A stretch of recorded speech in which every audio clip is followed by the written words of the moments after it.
Hello friends, good evening and welcome to the success Kendra. Friends देखिए, आज इस session में हम लोग बीपीएससी टीआरई 3.0 यानी कि बीपीएससी शिक्षक जो भर्ती 2024 में आई हुई है, जिसका फिर से री एग्ज़ाम लिया जाएगा।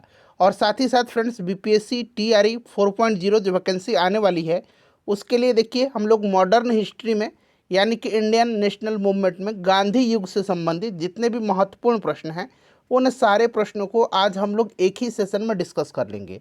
और ये गांधी युग के सारे प्रश्न कहीं ना कहीं भारतवर्ष में जितने भी एग्ज़ाम हुए हैं उनमें पूछे जा चुके हैं। इसीलिए आपके एग्ज़ाम के दृष्टिकोण से यानी कि बीपीएससी टीआरई 3.0 और बीपीएससी टीआरई 4.0 के लिए काफ़ी इम्पोर्टेंट है। और देखिए, बीपीएससी टीआरई के लिए ऑलरेडी हमने मॉडर्न हिस्ट्री के ढेर सारे वीडियोज़ को कवर कराए हुए हैं। जिन्होंने भी नहीं देखा है, देखिए, बेहतरीन तरीके से आपका तैयारी भी हो जाएगा।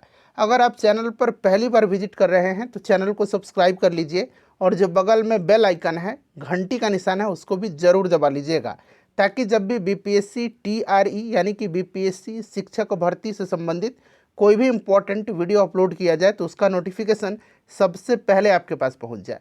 तो चलिए फ्रेंड्स, बिना देरी किए हुए सेशन आज के स्टार्ट करते हैं। एक बार सभी लोग जल्दी से सेशन को लाइक कर दीजिए और फटाफट इसका लिंक किसी भी एक ग्रुप में जहाँ कहीं भी आप हैं वहाँ पर शेयर कर दीजिए। चलिए अब हम लोग आज का सेशन स्टार्ट करते हैं फ्रेंड्स। चलिए स्टार्ट करते हैं। अब यहाँ पर देख सकते हैं आप गांधी युग 1917 ईस्वी से 1947 ईस्वी तक। थोड़ा सा मैं जूम कर देता हूँ फ्रेंड्स, ताकि प्रश्न आपको स्पष्ट रूप से दिखाई दे। अब यहाँ पर देखेंगे आज के सेशन का पहला प्रश्न है कि महात्मा गांधी ने सत्याग्रह क्रियाविधि सबसे पहले कहाँ प्रयुक्त की थी। आप यहाँ पर देख सकते हैं ये प्रश्न कितना बार जो है अलग अलग एग्जाम में पूछा गया है। बीपीएससी में भी ये प्रश्न पूछा गया है। तो यहाँ पर देखिएगा, यहाँ पर महात्मा गांधी ने सत्याग्रह क्रियाविधि सबसे पहले कहाँ प्रयुक्त किया था। तो फ्रेंड्स ये चंपारण में किया था 1917 ईस्वी में। और देखिए, चंपारण सत्याग्रह से संबंधित लगातार प्रश्न जो है बीपीएससी पूछता है। जैसे कि प्रश्न आजकल पूछा जा रहा है कि किसने चंपारण सत्याग्रह के दौरान बिहार में गांधी जी की जान बचाई थी। तो ये जान बचाया था किसने? बतक मियाँ ने बचाया था। किसने बचाया था? बतक मियाँ ने बचाया था। बतक मियाँ जो थे फ्रेंड्स, ये अंग्रेज़ों के यहाँ रसोइया थे, और गांधी जी को अंग्रेज़ों ने रात्रि भोज पर निमंत्रण किया था। गांधी जी ने भोज को स्वीकार किया था, और भोजन में जहर देकर मारने की योजना बनाई गई थी गांधी जी को, जिसको कि विफल किया था बतक मियाँ ने। ठीक है ना। और प्रश्न ये भी पूछा जाता है कि चंपारण सत्याग्रह के दौरान गांधी जी पर मुकदमा कहाँ पर चलाया गया था। तो मोतिहारी में चलाया गया था। और 1917 का जो चंपारण सत्याग्रह था गांधी जी का, उसमें गांधी जी के सहयोगियों का भी नाम पूछा जाता है। तो राजेंद्र प्रसाद, जेबी कृपलानी, ब्रजकिशोर प्रसाद, महादेव देसाई, नरहरि पारेख इत्यादि लोग थे। तो कम से कम इतना नाम आप जरूर याद रखिएगा। देखिए, गांधी जी ने किस कॉलेज में जो है पढ़ाई किया था, ये भी प्रश्न पूछा गया है बीपीएससी के द्वारा। तो श्यामल दास कॉलेज भावनगर। ठीक है ना, श्यामल दास कॉलेज भावनगर से इन्होंने पढ़ाई की। कौन सा भारत में गांधी जी का प्रथम सत्याग्रह आंदोलन था जिसमें उन्होंने सविनय का प्रयोग किया था? तो ये आपका चंपारण सत्याग्रह है। इतने सारे प्रश्न बनते हैं। ठीक है ना। चलिए, यहाँ पर आप नीचे देख सकते हैं कि एग्ज़ाम जो है ये किसी न किसी एग्जाम में प्रश्न पूछा गया है।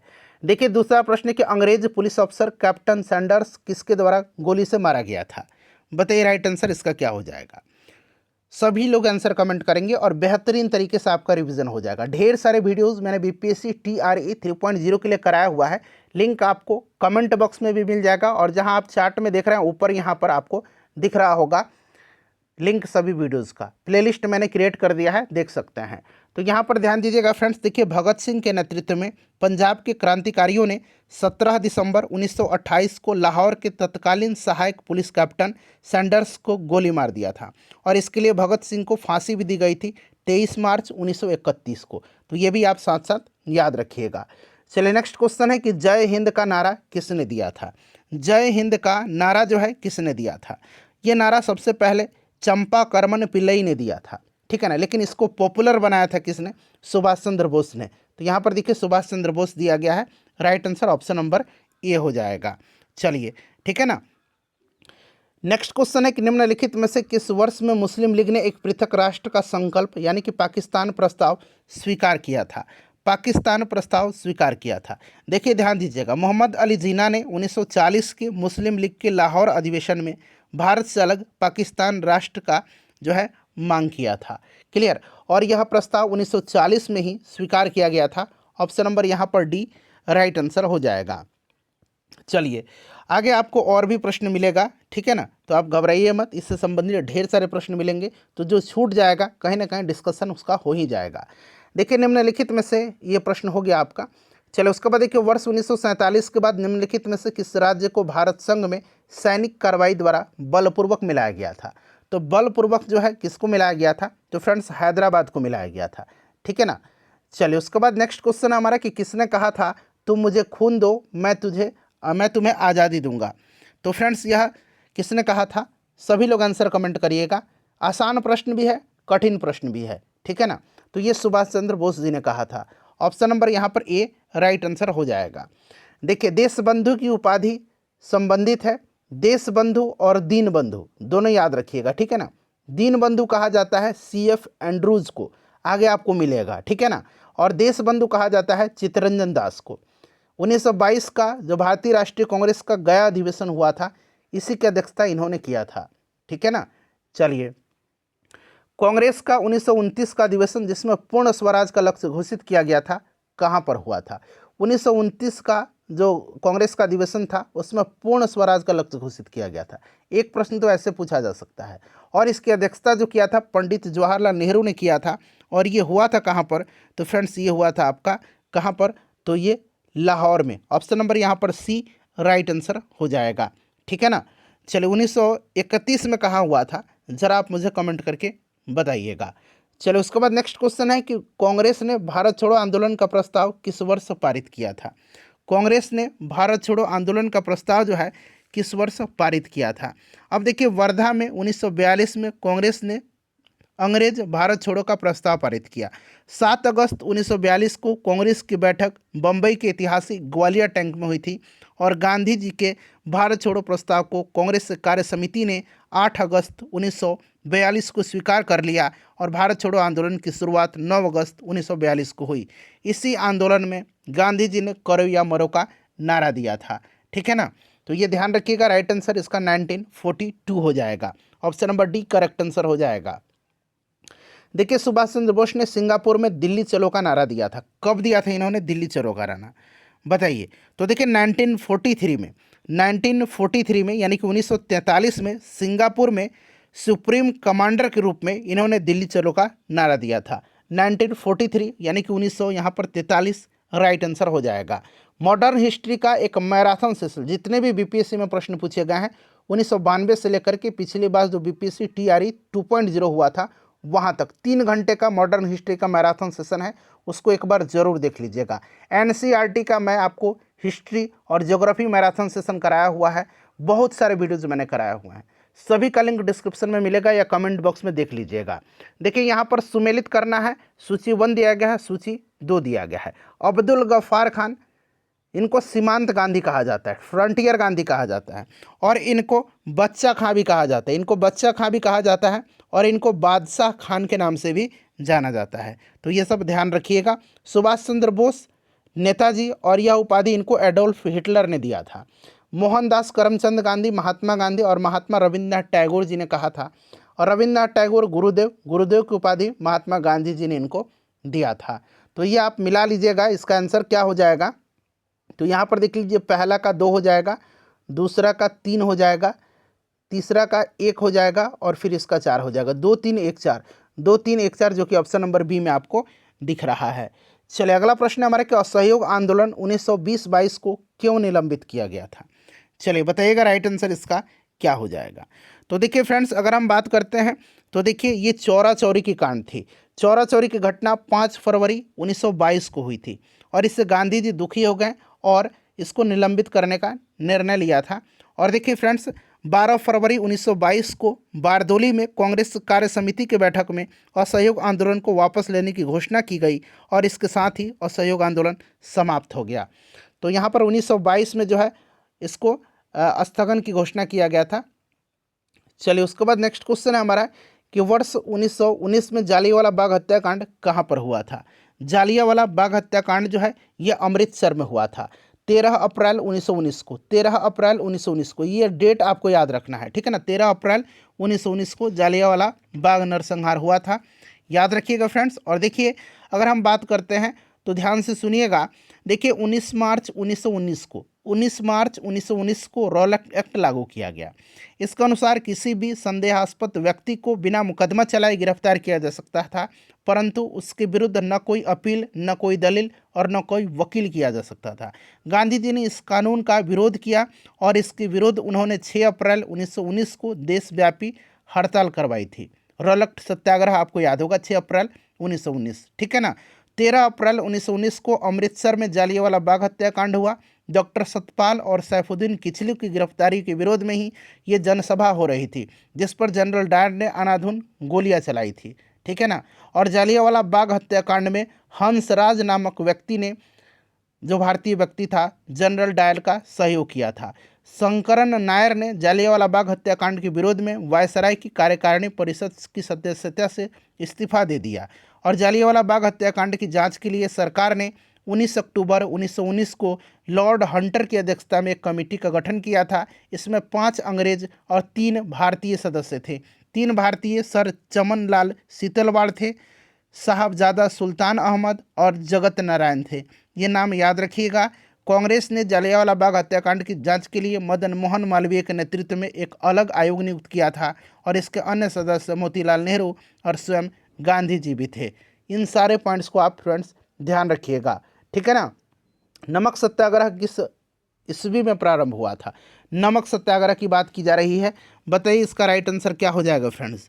तो देखिए फ्रेंड्स, यह नमक सत्याग्रह 12 मार्च 1930 को गांधी जी ने साबरमती स्थित अपने आश्रम से जो डांडी है उसके लिए प्रस्थान किए, ठीक है ना। और 6 अप्रैल 1930 को डांडी पहुंच करके इन्होंने नमक कानून तोड़ा और सविनय अवज्ञा आंदोलन की शुरुआत किया था। सुभाष चंद्र बोस ने गांधी जी के नमक सत्याग्रह की तुलना नेपोलियन के एल्बा से पेरिस यात्रा से किया है।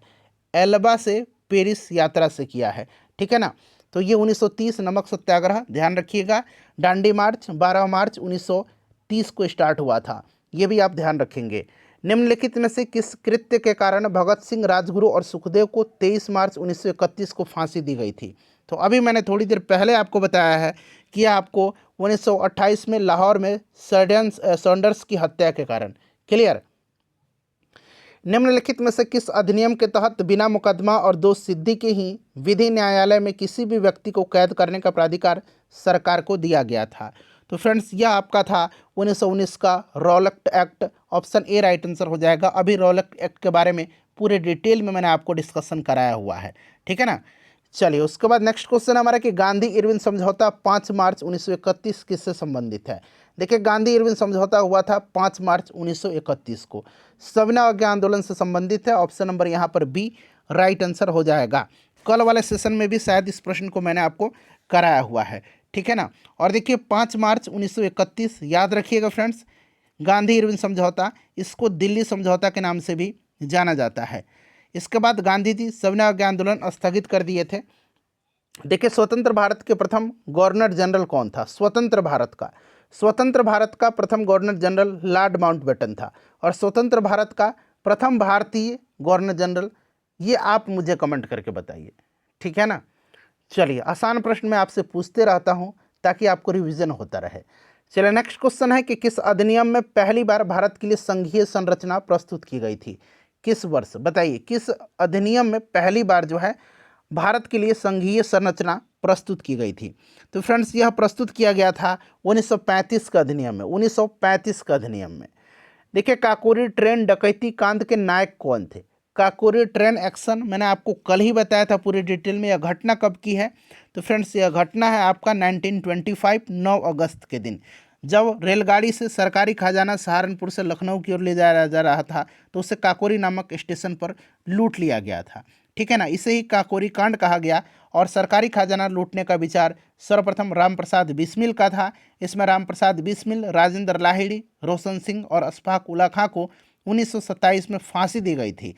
और सचिंद्र सन्याल को आजीवन कारावास की सजा दी गई और मनमथ नाथ गुप्ता को 14 वर्ष की कैद हुई थी। तो ध्यान रखिएगा, यहाँ पर रामप्रसाद बिस्मिल राइट आंसर हो जाएगा। इन्हीं का यह विचार था। देखिए, 1919 का अधिनियम में द्वैध शासन धारणा को जिस व्यक्ति ने परिचित कराया था वे कौन थे? द्वैध शासन की धारणा को परिचित कराया था किसने? तो 1919 में आपको पता है द्वैध शासन की धारणा, मॉन्टेग्यू चेम्सफोर्ड सुधार अधिनियम आपको याद होगा। तो यहाँ पर देखिए मॉन्टेग्यू दिया गया है, ऑप्शन नंबर यहाँ पर ए राइट आंसर इसका हो जाएगा। एक मिनट रुक दीजिए, चेम्सफोर्ड यहाँ पर दिया गया, देखिए चेम्सफोर्ड होगा, option number D right answer होगा, ठीक है ना। चलिए उसके बाद देखिए निम्नलिखित में से किसने 23 फरवरी 1946 को रॉयल इंडियन नेवी की विद्रोहियों को आत्मसमर्पण करने के लिए राजी किया था? बताइए राइट आंसर इसका क्या होगा, इंपॉर्टेंट क्वेश्चन है। करेक्ट आंसर इसका क्या होगा? तो फ्रेंड्स इसका जो राइट आंसर हो जाएगा वो आपका सरदार वल्लभ भाई पटेल और मोहम्मद अली जिन्ना ने। देखिए फ्रेंड्स रॉयल इंडियन नेवी विद्रोह, जिसे रॉयल इंडियन नेवी विद्रोह या बॉम्बे विद्रोह भी कहा जाता है, यह 18 फरवरी 1946 को हुआ था, 1946 में, ठीक है। और यह हड़ताल नौसेना कर्मियों के द्वारा खराब कामकाजी परिस्थितियों और भोजन के विरोध में शुरू किया गया था। केवल कम्युनिस्ट पार्टी ने हड़तालियों का समर्थन किया था, भारतीय राष्ट्रीय कांग्रेस और मुस्लिम लीग ने इसकी निंदा किया था, ठीक है ना, ध्यान रखिएगा, इंपॉर्टेंट है। नेक्स्ट क्वेश्चन हमारा कि 20 सितंबर 1932 को यरवड़ा जेल में महात्मा गांधी ने आमरण अनशन किसके विरोध में किया था? बताइए राइट आंसर इसका क्या हो जाएगा। 1932 राइट आंसर इसका क्या होगा? सभी लोग आंसर कमेंट करिए फ्रेंड्स, आंसर कमेंट करने से आपका क्या होगा, आपका रिवीजन होगा। तो देखिए 20 सितंबर 1932 को यरवड़ा जेल में महात्मा गांधी ने आमरण अनशन किसके विरोध में किया था? तो फ्रेंड्स इन्होंने किया था रैमजे मैकडोनाल्ड के सांप्रदायिक पंचायत जो था, कम्युनल अवार्ड था, इसी के विरोध में किया था, ठीक है। और 24 यहाँ मैं लिख देता हूँ, देखिए पहले 16 अगस्त 1932 जान लीजिए। 16 अगस्त 1932 को रैमजे मैकडोनाल्ड ने विवादास्पद सांप्रदायिक पंचायत यानी कि कम्युनल अवार्ड की घोषणा किया था। इसका अनुसार दलितों को हिंदुओं से अलग मान करके उन्हें अलग प्रतिनिधित्व देने को कहा गया और दलित वर्गों के लिए अलग निर्वाचन मंडल का प्रावधान किया गया। इससे गांधी जी दुखी हो गए और उन्होंने इसे हटाने के लिए आमरण अनशन जो है आरंभ किया था। और अंत में एक समझौता हुआ जिसे हम लोग पूना समझौता कहते हैं, और यह पूना समझौता 24 सितंबर 1932 को हुआ था महात्मा गांधी और भीमराव अंबेडकर के बीच में। तो ये सभी पॉइंट्स आप ध्यान रखिएगा फ्रेंड्स, मैं सारे पॉइंट्स को डिस्कस करा रहा हूँ। चलिए उसके बाद देखिएगा नेक्स्ट क्वेश्चन हमारा कि 1939 में पहली बार महात्मा गांधी ने देशी राज्य में नियंत्रण जनसंघर्ष चलाने की विशेष तकनीक को अपनाया। उन्होंने अपने एक निकट सहयोगी को सत्याग्रह करने की इजाज़त दी। वह निकट सहयोगी कौन थे? बताइए, आंसर कमेंट करिए, सभी लोग आंसर कमेंट करिए। तो देखिए फ्रेंड्स 1939 में पहली बार जो है महात्मा गांधी ने देशी राज्य में नियंत्रण जनसंघर्ष चलाने की घोषणा किया था, एक विशेष तकनीक अपनाया था, और उन्होंने इस तकनीक के जरिए अपने निकट सहयोगी को सत्याग्रह करने की इजाज़त दी थी, और वो सरदार वल्लभ भाई पटेल थे। राजकोट सत्याग्रह के नाम से, राजकोट सत्याग्रह के नाम से जाना जाता है, 1939 की घटना है। चलिए उसके बाद देख लीजिएगा कि निम्नांकित आंदोलनों में से किसमें महात्मा गांधी ने भूख हड़ताल को एक हथियार के रूप में पहली बार प्रयोग किया था? भूख हड़ताल के रूप में पहली बार प्रयोग किया था। राइट आंसर इसका क्या होगा? सभी लोग आंसर कमेंट करिएगा, करेक्ट आंसर इसका क्या होगा? तो यहाँ पर देखेंगे राइट आंसर इसका ऑप्शन नंबर सी हो जाएगा, 1918 का अहमदाबाद मिल मजदूर हड़ताल, 1918 का, ठीक है ना, 1918 का अहमदाबाद मिल मजदूर हड़ताल, ठीक है ना। गांधी जी ने पहली बार भूख हड़ताल अहमदाबाद मिल मजदूर के हड़ताल के समर्थन में किया था, ठीक है ना।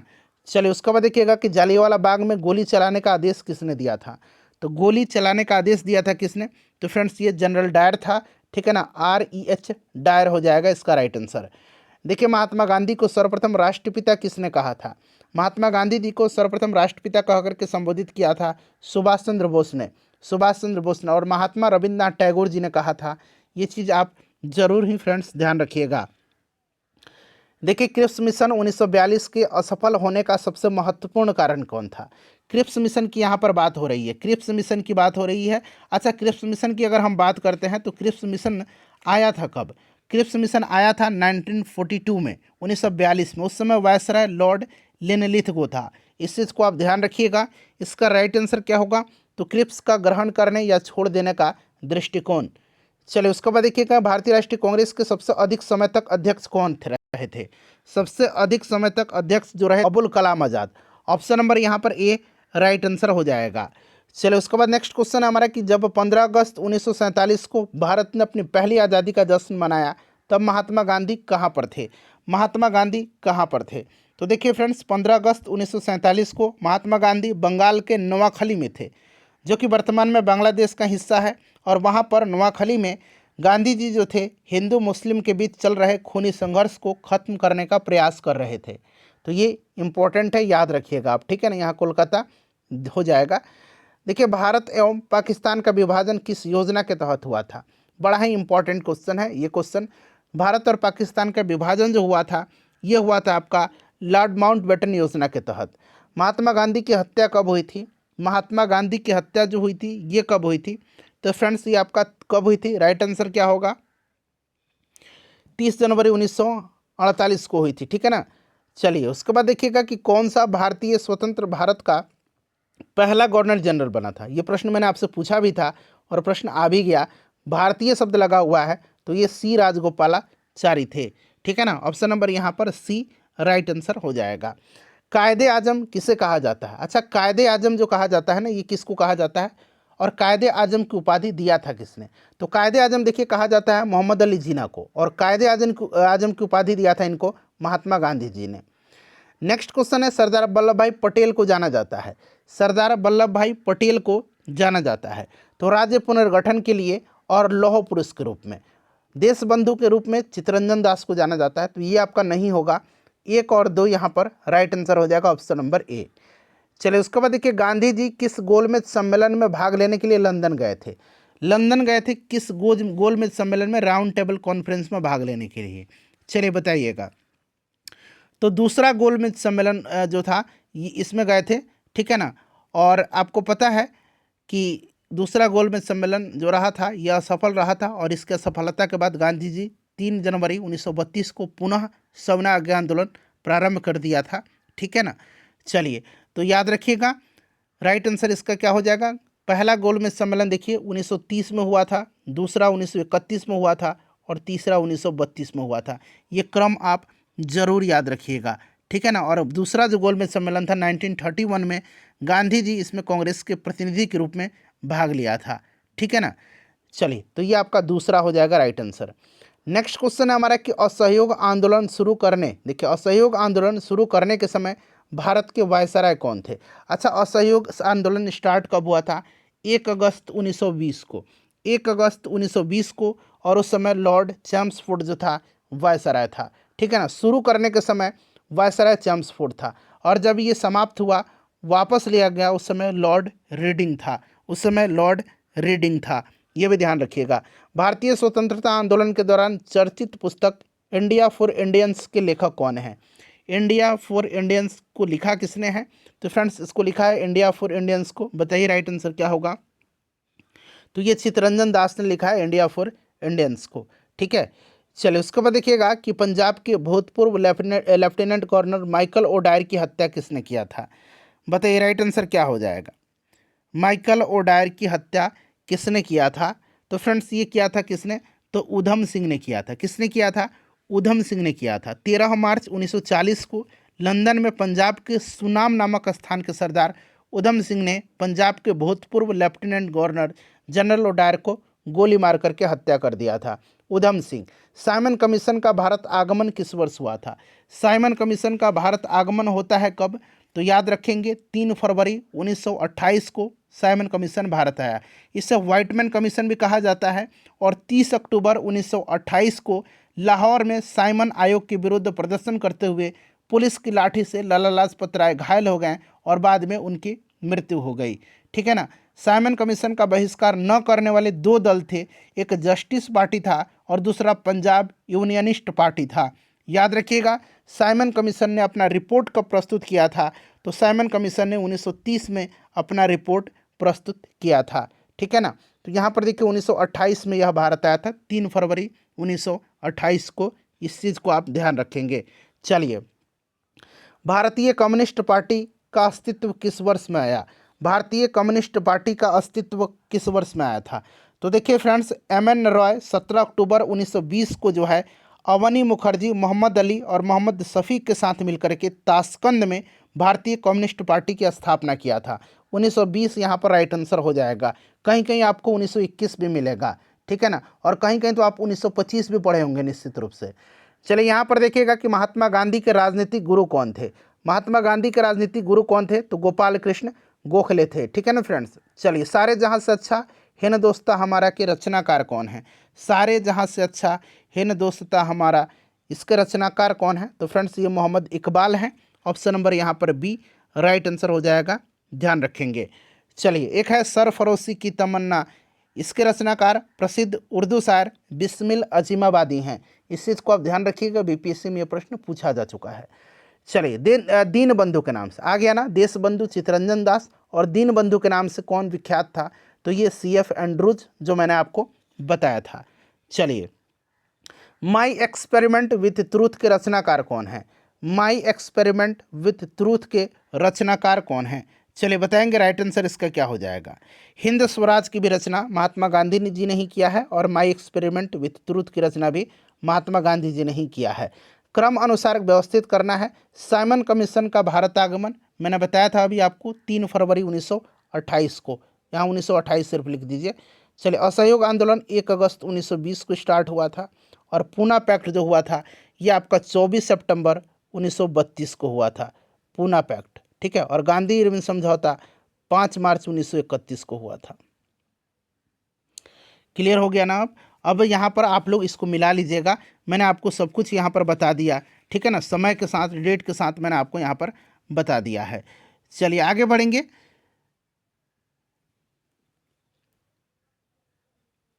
देखिए, दांडी यात्रा में गांधी जी ने कितनी दूरी तय करके नमक कानून का विरोध किया था?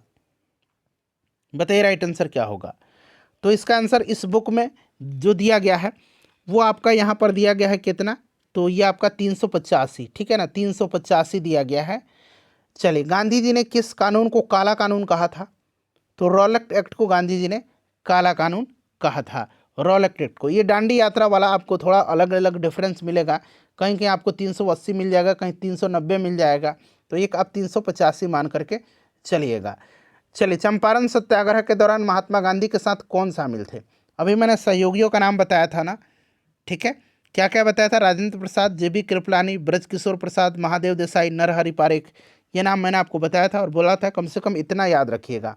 तो देखिए, राजेंद्र प्रसाद, अनुग्रह नारायण सिन्हा का भी नाम आप याद रखिएगा। ठीक है, कौन आज़ाद हिंद फौज यानी कि INA से संबंधित नहीं है? INA से संबंधित इसमें से कौन नहीं है? चलिए बताएंगे, सभी लोग इसका आंसर कमेंट करिएगा। तो यहाँ पर देखिए, RC दत्त नहीं है। ठीक है ना, बाकी देखिए गुरुदयाल सिंह ढिल्लो, शाहनवाज खान और जनरल मोहन सिंह जो हैं ये आज़ाद हिंद फौज से संबंधित है। ठीक है ना फ्रेंड्स, आज़ाद हिंद फौज का सफलतापूर्वक स्थापना का श्रेय रास बिहारी बोस को दिया जाता है। वैसे आज़ाद हिंद फौज की स्थापना का विचार सर्वप्रथम कैप्टन मोहन सिंह के मन में आया था, और लेकिन इसकी सफलतापूर्वक स्थापना रास बिहारी बोस ने किया। ठीक है ना। चलिए, नेक्स्ट क्वेश्चन है हमारा कि स्वराज पार्टी की स्थापना किस वर्ष हुई थी? स्वराज पार्टी की स्थापना 1923 में हुई थी, और इसके अध्यक्ष कौन बने थे? तो इसके अध्यक्ष बने थे चित्तरंजन दास, और इसके सचिव मोतीलाल नेहरू को बनाया गया था। कांग्रेस का प्रथम विभाजन 1907 सूरत अधिवेशन में हुआ था। ठीक है, इस चीज़ को आप ध्यान रखिएगा। और दूसरा विभाजन कब हुआ था ये आपसे पूछा जा रहा है। दूसरा विभाजन जो हुआ था ये आपका कब हुआ था? तो दूसरा विभाजन आपका मुंबई में 1918 का जो अधिवेशन था उसी में हुआ था। इसकी अध्यक्षता हसन इमाम ने किया था। इस चीज़ को आप जरूर ही फ्रेंड्स ध्यान रखिएगा। ठीक है ना। चलिए,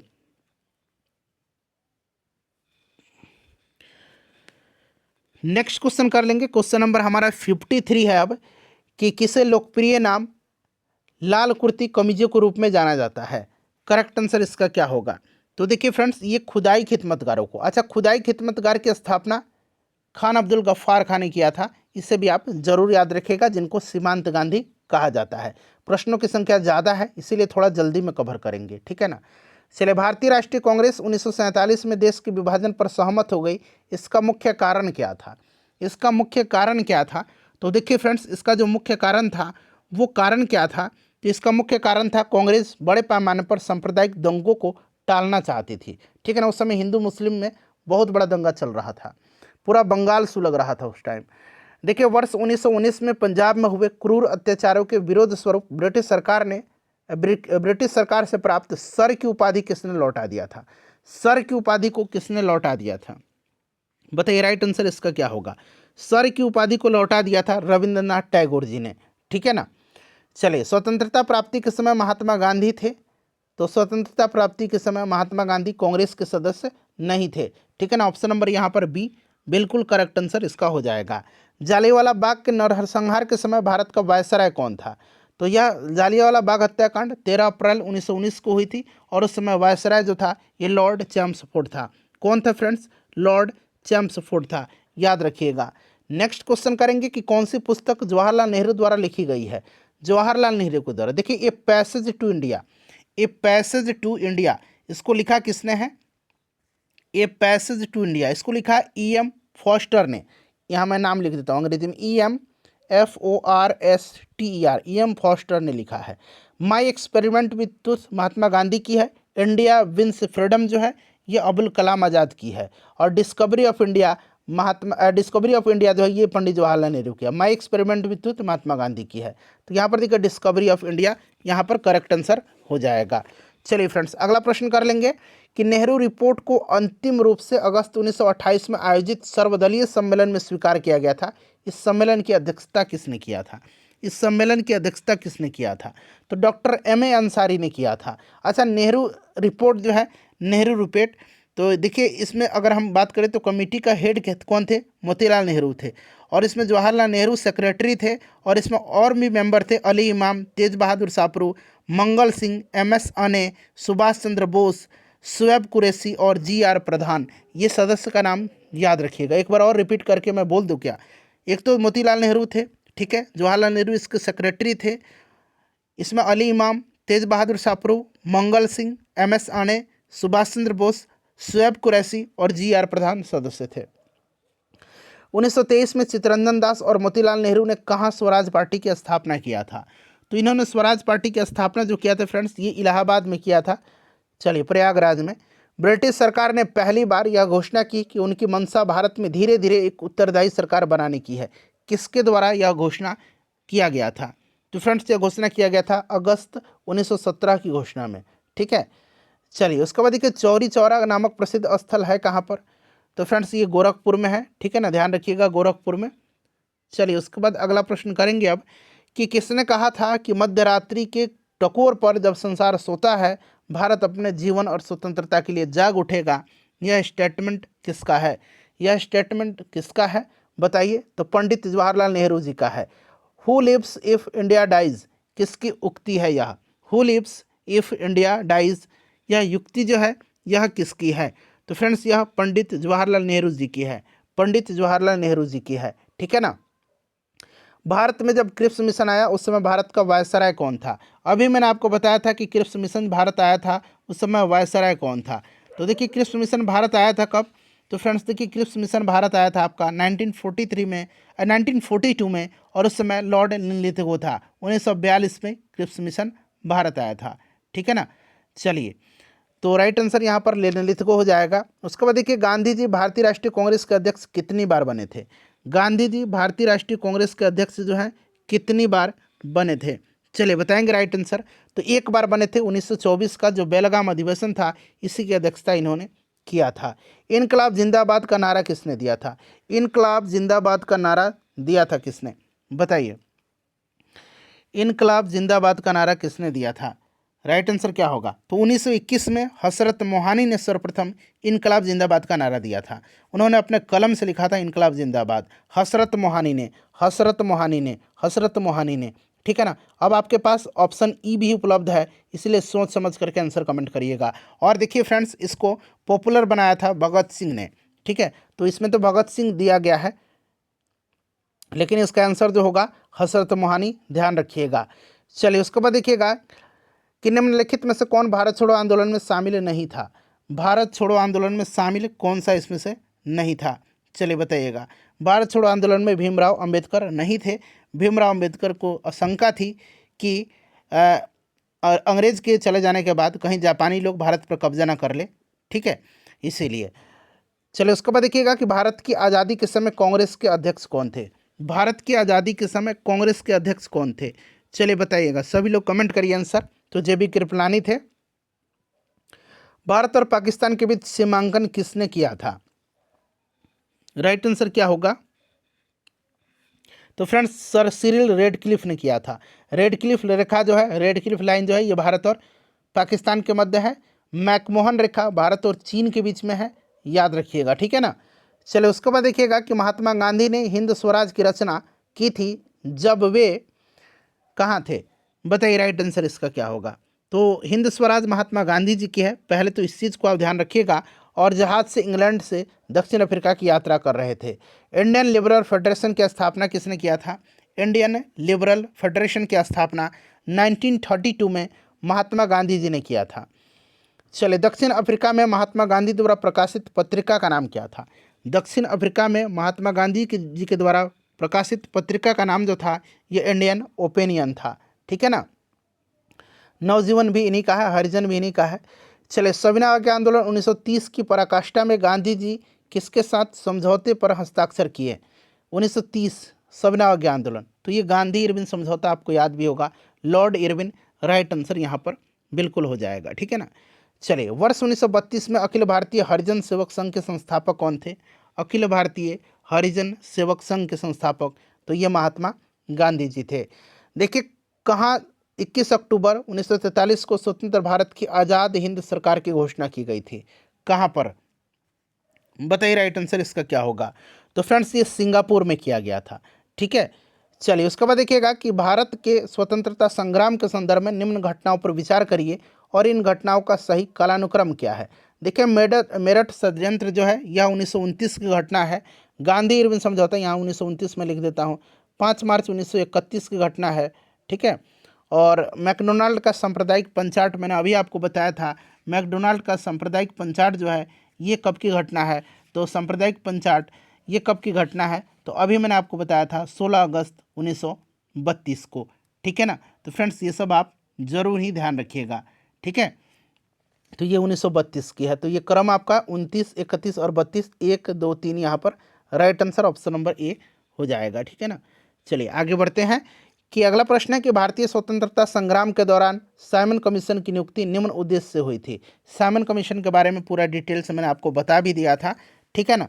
देखिए भारत सरकार अधिनियम 1919 के प्रावधान के अनुसार शासन व्यवस्था की प्रगति का अध्ययन करने और नए कदमों पर सुझाव देने के लिए प्रधानमंत्री जो इंग्लैंड का था स्टैनली बाल्डविन उसी के काल में ब्रिटिश सरकार के द्वारा 8 नवंबर 1927 को 7 सदस्यीय भारतीय वैधानिक आयोग की स्थापना की गई थी। साइमन कमीशन 1930 में जो है 2 भाग में अपना रिपोर्ट प्रकाशित किया था, इसे भी आप ध्यान रखिएगा। तो राइट आंसर यहाँ पर क्या हो जाएगा? करेक्ट आंसर फ्रेंड्स क्या हो जाएगा, कमेंट करिए। राइट आंसर यहाँ पर ऑप्शन नंबर ए हो जाएगा, 1919 के सुधारों की प्रगति की समीक्षा के लिए। यहाँ पर देखिए पुस्तक है और लेखक है, उनका मिलान करना है। द इंडियन स्ट्रगल किसकी रचना है, बताइए। द इंडियन स्ट्रगल जो है यह किसकी रचना है? तो इंडियन स्ट्रगल जो है ये सुभाष चंद्र बोस की है। इंडिया इन ट्रांजिशन जो है यह किसकी रचना है? तो एम.एन. रॉय की है। वेकअप इंडिया किसकी रचना है? तो वेकअप इंडिया जो है यह आपका एनी बेसेंट की है। और transfer of power in India जो है यह वी.पी. मेनन की है। बिल्कुल ऑप्शन डी यहाँ पर राइट आंसर हो जाएगा। ये बुक याद रखिएगा, बड़ा ही महत्वपूर्ण है। चलिए अगला प्रश्न है हमारा कि भारत छोड़ो आंदोलन के समय इंग्लैंड का प्रधानमंत्री कौन था? भारत छोड़ो आंदोलन और एक स्वतंत्रता के समय इंग्लैंड का प्रधानमंत्री पूछा जाता है। तो स्वतंत्रता के समय क्लेमेंट एटली था, भारत जब स्वतंत्र हुआ। और भारत छोड़ो आंदोलन के समय जो है विंस्टन चर्चिल थे। 1947 के भारतीय राष्ट्रीय कांग्रेस के दिल्ली अधिवेशन की अध्यक्षता किसने किया था? 1947 के भारतीय राष्ट्रीय कांग्रेस के दिल्ली अधिवेशन की अध्यक्षता किसने किया था? चलिए कमेंट करिए सभी लोग। डॉक्टर राजेंद्र प्रसाद ने किया था। Doctor Rajendra Prasad option B बिल्कुल करेक्ट आंसर हो जाएगा। चलिए उसके बाद देखिए भारतीय राष्ट्रीय कांग्रेस का 1938 का अधिवेशन किस शहर में हुआ था? 1938 का अधिवेशन जो है ये कहाँ पर हुआ था? चलिए सभी लोग आंसर कमेंट करिए। 1938 का अधिवेशन 1938 का अधिवेशन कहाँ पर हुआ था? फटाफट सभी लोग आंसर कमेंट करिएगा, बहुत ही ज़्यादा इंपॉर्टेंट क्वेश्चन है। 1938 और 1939 दोनों आपको याद रखना है। 1938 का जो हुआ था फ्रेंड्स ये कहाँ पर हुआ था, बताइए। 1938 का कहाँ पर हुआ था? सभी लोग कमेंट करिएगा। राइट आंसर इसका जो होगा फ्रेंड्स वो होगा आपका हरिपुरा में, ठीक है ना, सुभाष चंद्र बोस ने किया था। चलिए और 1939 में त्रिपुरी में हुआ था। 1927 की बटलर कमेटी का उद्देश्य क्या था? बटलर कमेटी का उद्देश्य पूछा जा रहा है। बटलर कमेटी का उद्देश्य क्या था? चलिए बताइएगा। राइट आंसर क्या हो जाएगा? 1927 में बटलर कमेटी का गठन किया गया था और 1929 में इसने अपनी रिपोर्ट दिया था। ठीक है ना।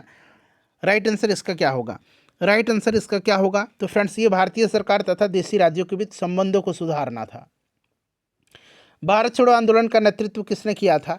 तो भारत छोड़ो आंदोलन का नेतृत्व जो है ये किया था किसने? चलिए बताइएगा राइट आंसर क्या हो जाएगा। भारत छोड़ो आंदोलन का नेतृत्व किसने किया था? तो फ्रेंड्स यहाँ पर आप ध्यान दीजिएगा। देखिए भारत छोड़ो आंदोलन के नेतृत्व की बात करते हैं तो इनमें से कोई नहीं राइट आंसर होगा, क्योंकि इसमें बहुत सारे लोग थे और प्रत्यक्ष रूप से तो सब लोग जेल चले गए थे। ठीक है ना। चलिए करो या मरो, डू और डाई का मंत्र किसने दिया था? तो करो या मरो का नारा महात्मा गांधी ने भारत छोड़ो आंदोलन के समय दिया था। तो यहाँ पर राइट आंसर आपका क्या हो जाएगा? महात्मा गांधी हो जाएगा। ठीक है ना। अच्छा एक और चीज़ मैं आपको बताता हूँ, ध्यान रखिएगा। साइमन गो बैक का नारा, साइमन गो बैक और भारत छोड़ो का नारा ये दिया था किसने? तो यूसुफ मेहर अली ने दिया था। ठीक है ना। यूसुफ मेहर अली ने दिया था भारत छोड़ो और साइमन गो बैक का नारा। चलिए उसके बाद नेक्स्ट क्वेश्चन है कि निम्नलिखित में से किसने भारतीय राष्ट्रीय कांग्रेस के कराची अधिवेशन 1931 की अध्यक्षता किया था? कराची अधिवेशन की अध्यक्षता। देखिए 1931 के कराची अधिवेशन में मौलिक अधिकारों का ड्राफ्ट तैयार किया गया था और ये जो है प्रस्ताव प्रस्तुत किया गया था और ये ड्राफ्ट तैयार किया था किसने, ये पूछा जाता है। तो 1931 के कराची अधिवेशन में मौलिक अधिकारों का ड्राफ्ट तैयार किया था पंडित जवाहरलाल नेहरू ने। ठीक है ना। और इसकी अध्यक्षता वल्लभ भाई पटेल ने किया था और इस अधिवेशन में मौलिक अधिकार और राष्ट्रीय आर्थिक प्रोग्राम पर प्रस्ताव पारित किया गया था। ठीक है ना। तो कराची अध्यक्षता किया था वल्लभ भाई पटेल ने। चलो उसके बाद देखिएगा कि भारत में साइमन कमीशन के बहिष्कार का मुख्य कारण क्या था?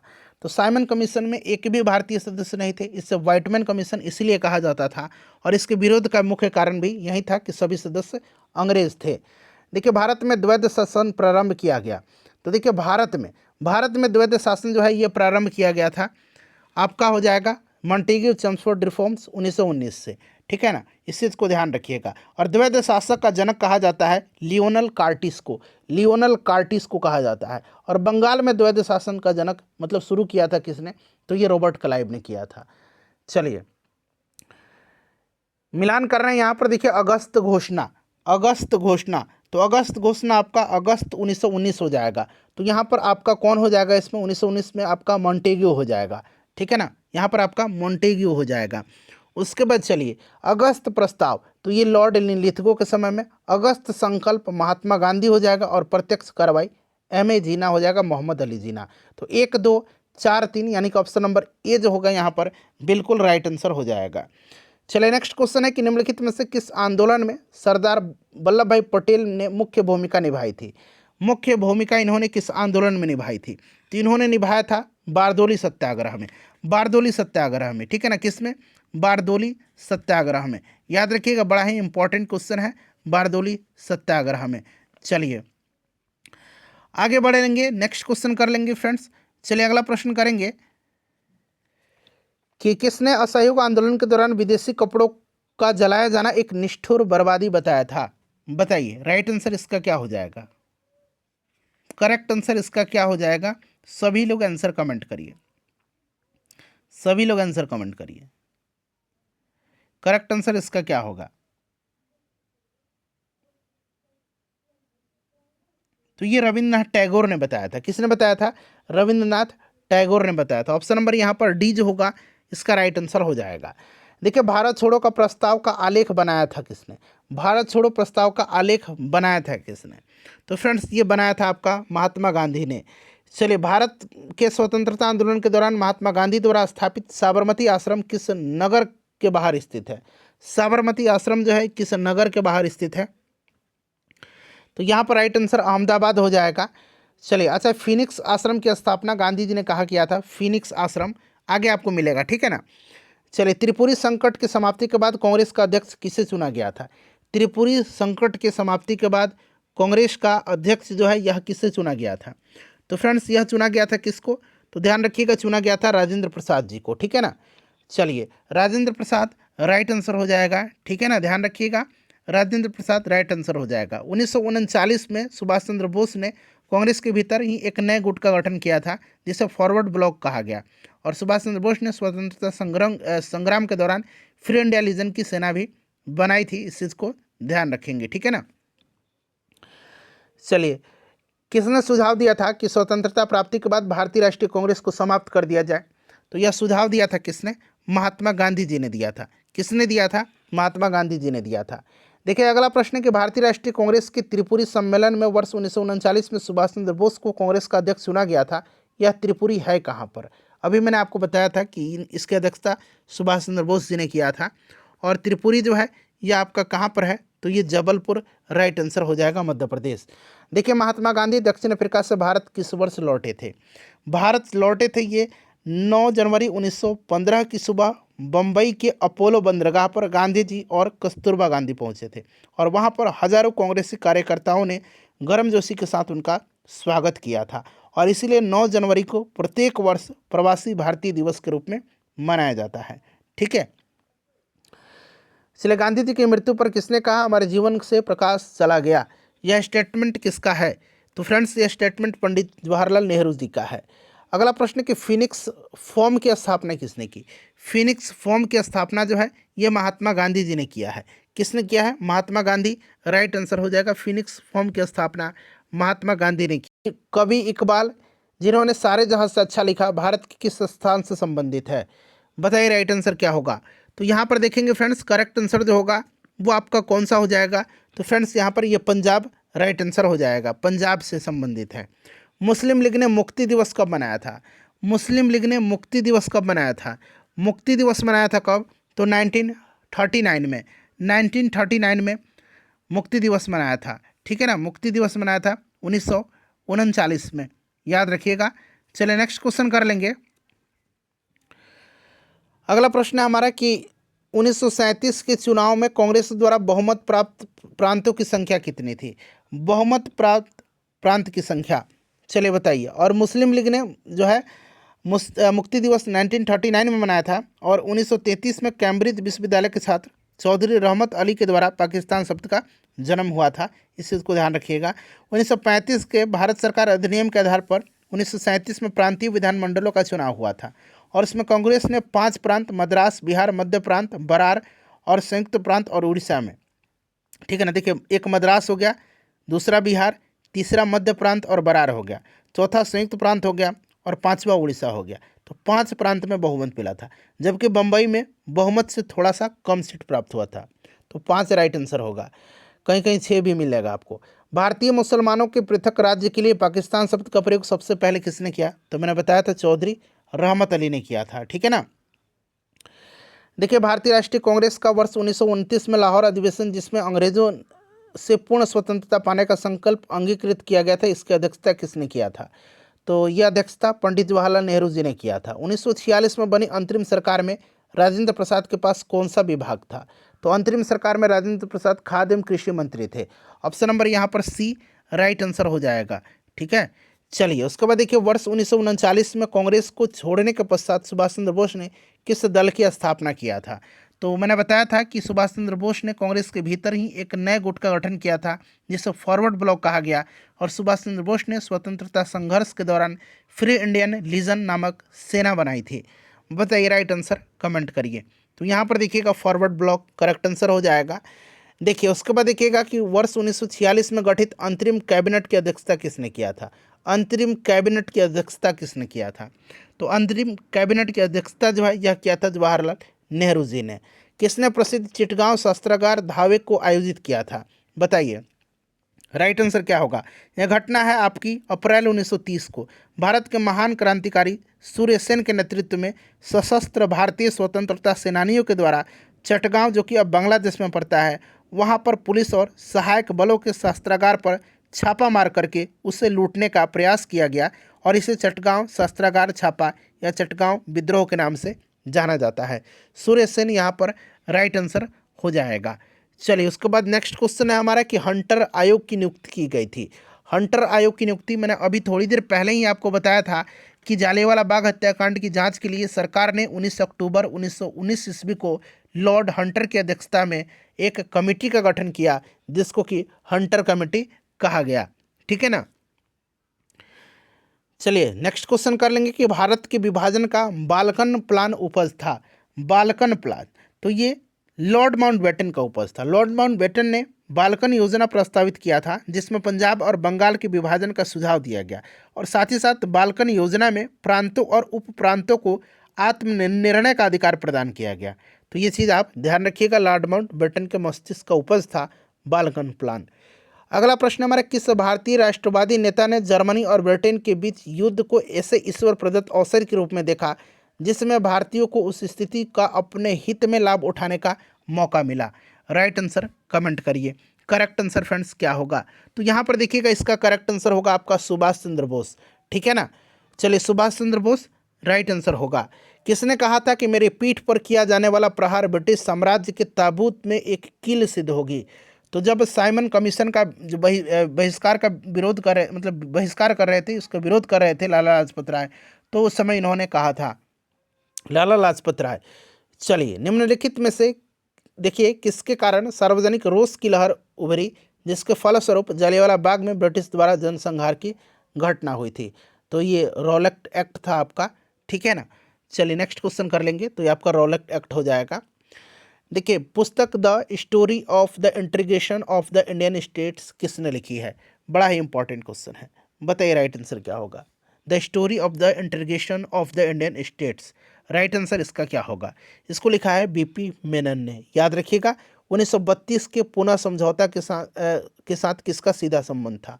पूना समझौता के साथ। पूना समझौता के बारे में मैंने अभी आपको बताया भी था थोड़ी देर पहले कि पूना समझौता हुआ था कब। तो पूना पैक्ट जो हुआ था ये 24 सितंबर 1932 को हुआ था, महात्मा गांधी जी और भीमराव अंबेडकर के बीच में।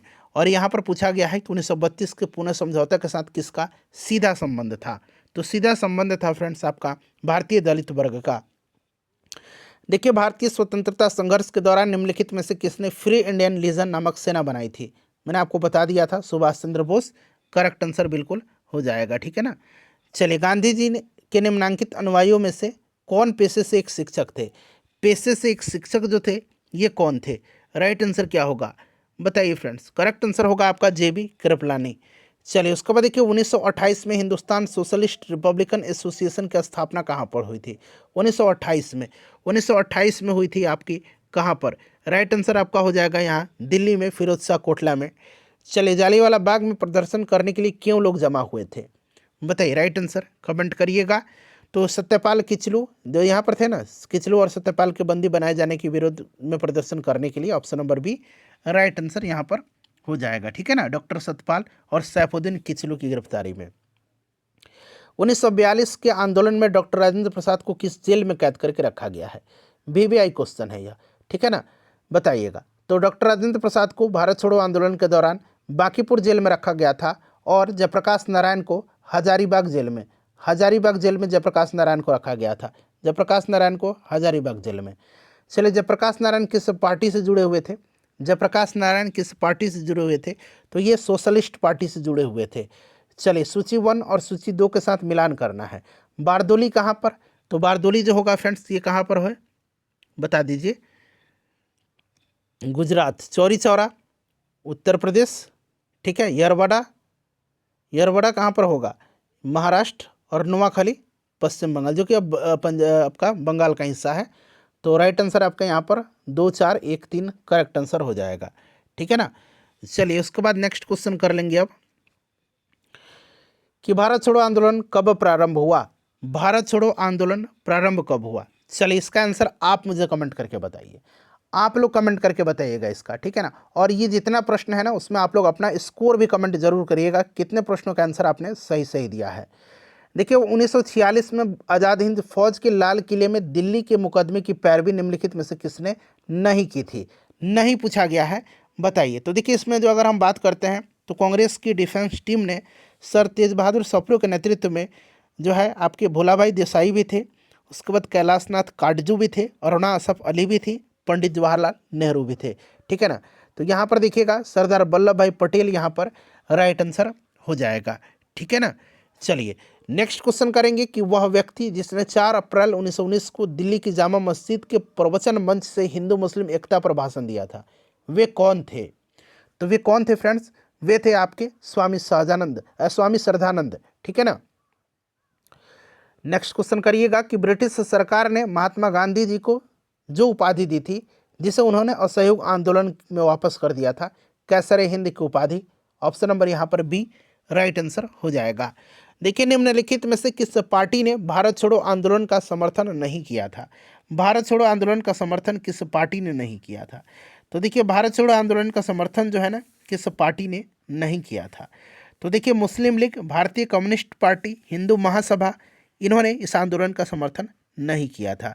ठीक है ना, तो इनमें से सभी राइट आंसर हो जाएगा। यूनियनिस्ट पार्टी ऑफ पंजाब, मैंने बताया था ना, यूनियनिस्ट पार्टी ऑफ पंजाब, ये भी नहीं किया था। निम्नलिखित को कालक्रम अनुसार व्यवस्थित कीजिए और सही उत्तर का चयन करिए। तो असहयोग आंदोलन आपको पता है कब? 1920। ठीक है।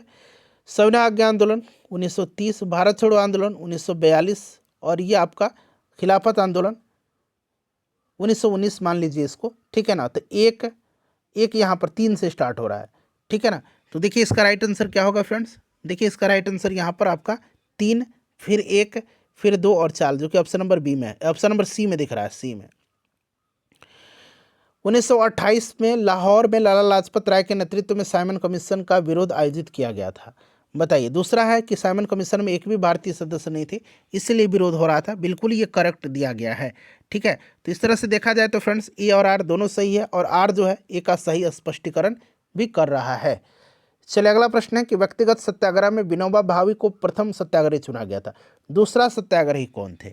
अच्छा, ये व्यक्तिगत सत्याग्रह के बारे में बात करते हैं तो गांधी जी ने 17 अक्टूबर 17 अक्टूबर 1940 को पवनार में व्यक्तिगत सत्याग्रह आंदोलन शुरू किया, और इस आंदोलन के प्रथम सत्याग्रही विनोबा भावे थे।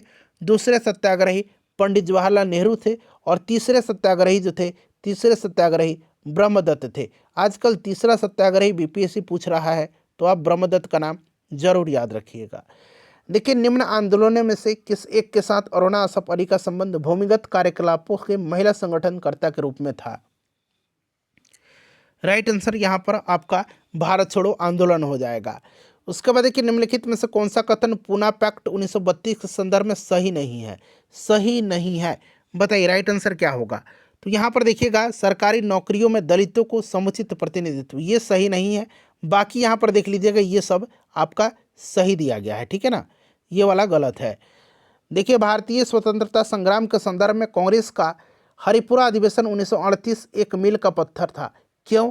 इसका राइट आंसर क्या होगा? इसकी अध्यक्षता सुभाष चंद्र बोस ने किया था। राइट आंसर इसका क्या होगा? तो देखिए, इसमें योजना आयोग की अवधारणा को प्रस्तुत किया गया था। ऑप्शन नंबर यहाँ पर सी आंसर इसका हो जाएगा। उसके बाद देखिएगा कि महात्मा गांधी ने हिंद स्वराज में रेलवे की आलोचना की, क्योंकि रेलवे क्या है बताइए? तो ये प्लेग जीवाणु का वाहक है। ठीक है ना, चलिए उसके बाद देखिएगा, एक मिनट रुकिए, एक तो यहाँ पर आंसर हो गया प्लेग जीवाणु का वाहक, स्कूट में से आंसर चुनना है। ठीक है, स्कूट में से आपको आंसर चुनना है। चलिए उसके बाद देखिएगा, दूसरा और तीसरा भी इसका राइट आंसर होगा, पहला, दूसरा और तीसरा। ठीक है, चलिए उसके बाद नेक्स्ट क्वेश्चन है हमारा कि निम्नलिखित उद्घोषणा पर विचार करिए और उद्घोषणा करने वाले व्यक्ति को नीचे दिए गए कोड का प्रयोग करके पहचानिए। बताइए राइट आंसर इसका क्या हो जाएगा? 136 का करेक्ट आंसर क्या हो जाएगा? तो यहाँ पर आप देखेंगे तो ये रविंद्रनाथ टैगोर होगा। समय आ गया है कि जब सम्मान चिन्ह हमारी शर्म को अपमान के सामने असंगत संदर्भ में चमका रहे हैं, और मैं अपनी ओर से सभी विशिष्ट उपाधियों से वंचित होकर अपने उन देशवासियों के साथ खड़ा होना चाहता हूं जो अपनी तथाकथित नगण्यता के लिए वह अधोगति झेलने के दायी हैं जो मनुष्य के उपयुक्त नहीं है। रविन्द्रनाथ टैगोर यहाँ पर करेक्ट आंसर हो जाएगा। रॉलेट एक्ट पारित किया गया, बताइए रॉलेट एक्ट पारित किया गया राष्ट्रवादी और क्रांतिकारी क्रियाकलापों में कमी लाने के लिए। रॉलेट एक्ट को पारित किया गया था कब? तो रॉलेट एक्ट जो है 19 मार्च 1919 को लागू किया गया था। ठीक है, चलिए उसके बाद देखिएगा कि सरदार वल्लभ भाई पटेल के नेतृत्व में शुरू किए गए बारदोली सत्याग्रह की मुख्य मांग निम्नलिखित में से कौन सी थी? बताइए राइट आंसर क्या होगा? इसका करेक्ट आंसर क्या होगा? तो देखिए, इसकी जो मुख्य मांग थी वो थी आपकी नई बढ़ी हुई लगान दर की वापसी की मांग थी। ठीक है, चलिए उसके बाद देखिए, असहयोग आंदोलन के विषय में निम्नलिखित कथनों पर विचार करिए और यहाँ से सही आंसर आपको चुन करके बताना है। चलिए पढ़िए, सभी आंसर बताइए। तो यह आंदोलन इससे पहले हुए किसी भी अन्य राजनीतिक आंदोलन की अपेक्षा काफ़ी बड़ी प्रबलता का था। बिल्कुल सही है, और यह आंदोलन हिंदू मुस्लिम एकता को प्रोत्साहित करने में सहायक हुआ था। तो पहला और दूसरा यहाँ पर बिल्कुल राइट आंसर यहाँ पर हो जाएगा। ठीक है ना फ्रेंड्स, चलिए नेक्स्ट क्वेश्चन कर लेंगे कि महात्मा गांधी के सत्याग्रह के संदर्भ में सत्याग्रह के दर्शन के विषय में निम्नलिखित में से कौन सा कथन सही है, बताइए। आंसर चुन करके बताना है नीचे से कूट में से। सही आंसर इसका क्या होगा फ्रेंड्स? तो यहाँ पर देखिएगा, इसका जो राइट आंसर होगा वो आपका हो जाएगा ऑप्शन नंबर डी, 1 और 2, 1 और 2 यहाँ पर करेक्ट आंसर हो जाएगा, ठीक है ना। चलिए उसके बाद देखिएगा कि भारत के लिए एक डोमिनियन स्टेट्स कॉन्स्टिट्यूशन के प्रारूपण यानी कि drafting of A dominion status constitution का प्रथम प्रयास किसकी प्रतिक्रिया में किया गया था? तो ये किया गया था मॉन्टेग्यू चेम्सफोर्ड सुधार।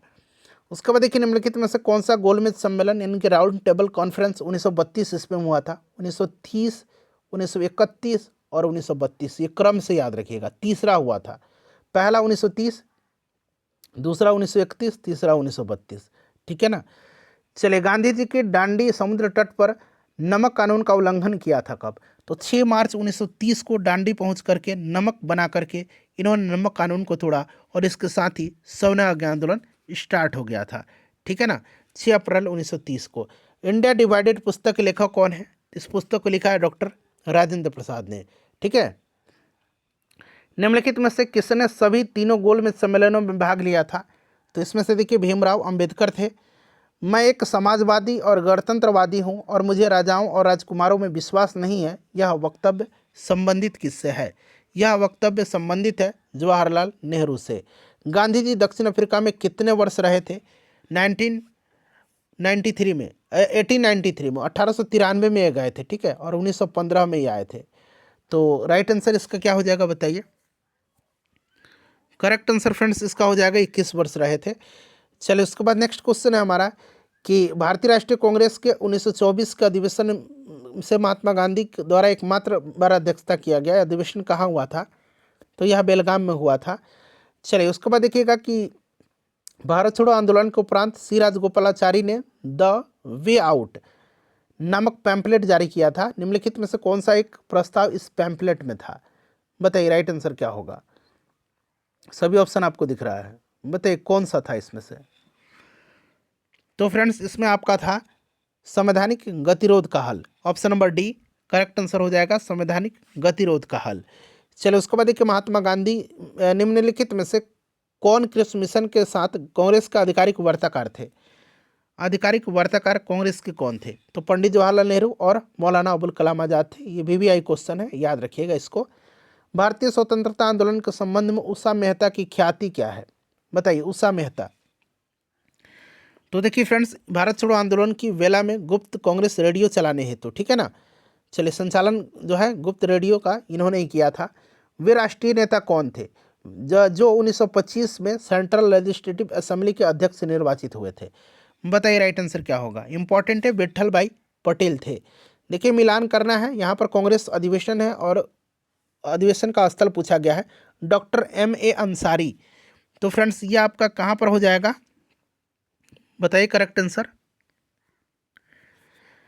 राइट आंसर आपका MA अंसारी का हो जाएगा, आपका यहाँ पर 3 दिया गया है, ठीक है।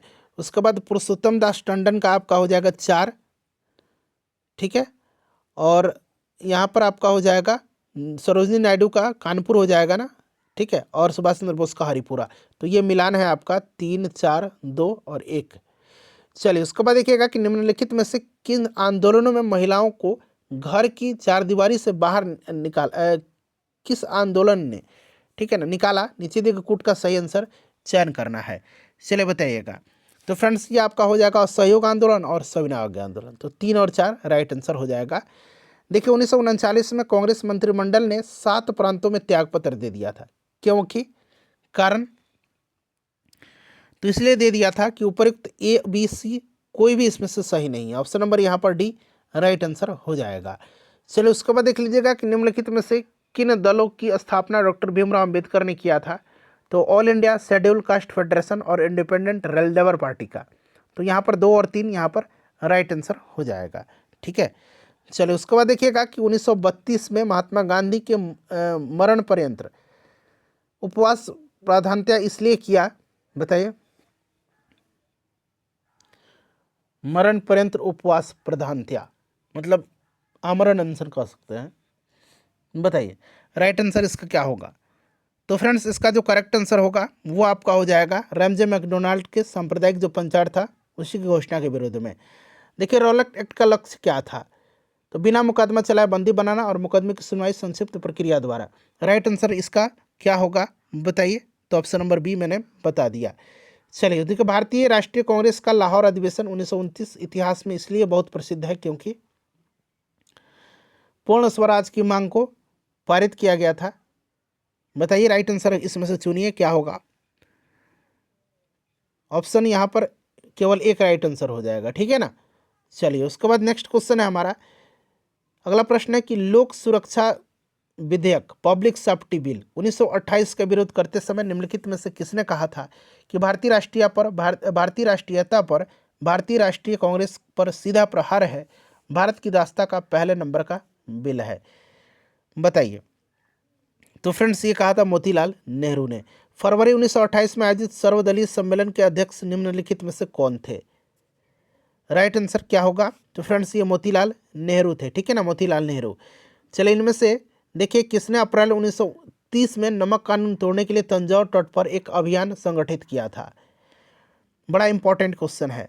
तो फ्रेंड्स ये सी राजगोपालाचारी थे। महात्मा गांधी ने भारत में अपना पहला जनभाषण कहाँ पर दिया था।